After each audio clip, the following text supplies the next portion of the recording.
Olá pessoal, sejam muito bem-vindos mais uma vez. Essa aula eu vou fazer uma revisão e dar um breve resumo do que a gente viu nas aulas sobre o capítulo de medição, que é o primeiro capítulo do nosso curso Fundamentos de Física com o professor Ismael. Então, fiquem atentos, vamos ver se vocês prestaram atenção direitinho nas aulas.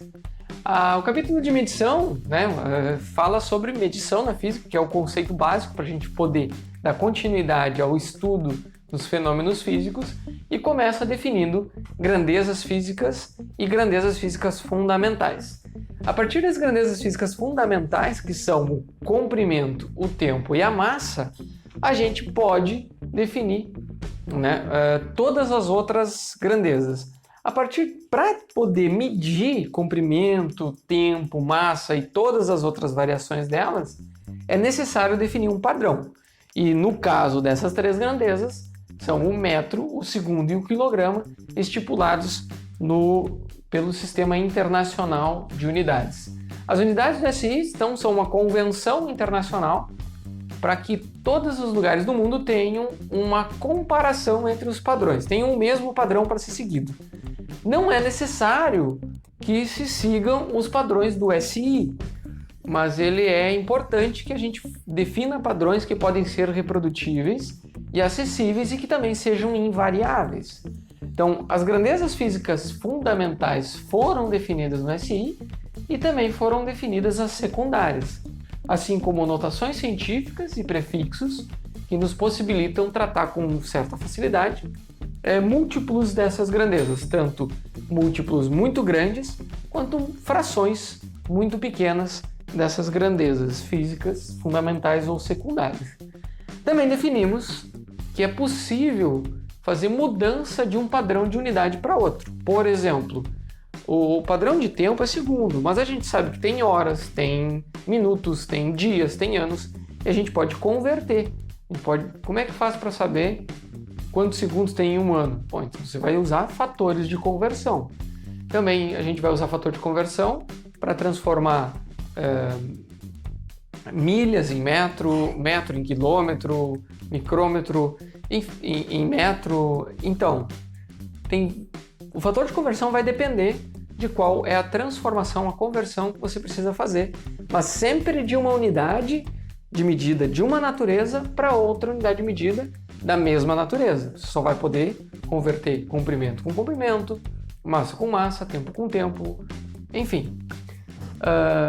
Então, o método de conversão que a gente apresentou foi o método de conversão em cadeia. Vai lá assistir a aula para ver como é que esse método funciona. Então, a gente tem o padrão para o comprimento, que é o metro. Ele é definido da seguinte maneira.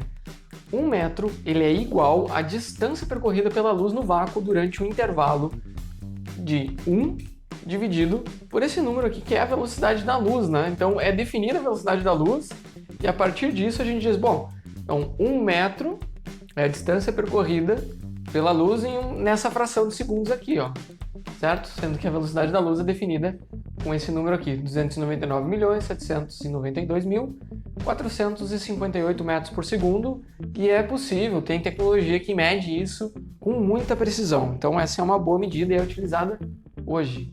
Aí depois a gente tem o tempo. O tempo, como a gente sabe que o padrão é 1 segundo é definido de forma a ser igual ao intervalo de tempo que percorre esse número enorme aqui que decorre, esse número enorme aqui de oscilações da luz de um certo comprimento de onda específico, que é emitido pelo átomo de césio 133, e é o que dá o padrão para os relógios atômicos, Então, se quiser saber mais sobre os relógios atômicos, tem uma aula sobre tempo lá. Vai ter que olhar a aula sobre o tempo. Aí, o padrão para medir a massa é o quilograma. E o quilograma padrão é definido como 1 quilograma é igual à massa desse cilindro aqui, que ele existe, foi definido como o quilograma padrão, que é um cilindro de platina e irídio com 3,9 centímetros de altura, 3,9 centímetros de diâmetro, e é o padrão utilizado no SI, que é mantido lá no Bureau Internacional de Pesos e Medidas nas proximidades de Paris. A segunda medida, então, o segundo padrão de medida para massa é a massa do átomo. O átomo de carbono 12 tem 12 unidades de massa atômica, então a unidade de massa atômica é o padrão de massa. Só que é complicado você passar do padrão de massa para o padrão de quilograma em escala de objetos grandes sem perder precisão. Então, um possibilita determinação experimental de massa de outros átomos e o outro determinação do quilograma padrão, por exemplo, quilograma de arroz, quilograma de feijão, de carne, esse que a gente tem no dia a dia, né? Então, para a próxima aula, a gente já vai começar com o segundo capítulo, que a gente vai começar a analisar e estudar movimentos. Esse capítulo 1 serve de base, né, para todo o restante dos estudos em física, e a gente vai começar com movimentos retilíneos. Primeira aula de apresentação e depois a gente vai seguir todo o conteúdo. E vocês vão estar aqui comigo, né? Lembrando que a ciência é a busca pela verdade. Então, se não for verdadeiro e comprovado, não é ciência. Se vocês ainda não se inscreveram, se inscreve agora no meu canal de YouTube. Já aproveita para avaliar essa aula, se vocês gostaram, se tem alguma sugestão, escreve aí nos comentários e eu vou adorar poder interagir com vocês ali. Pessoal, então um forte abraço e até a próxima aula.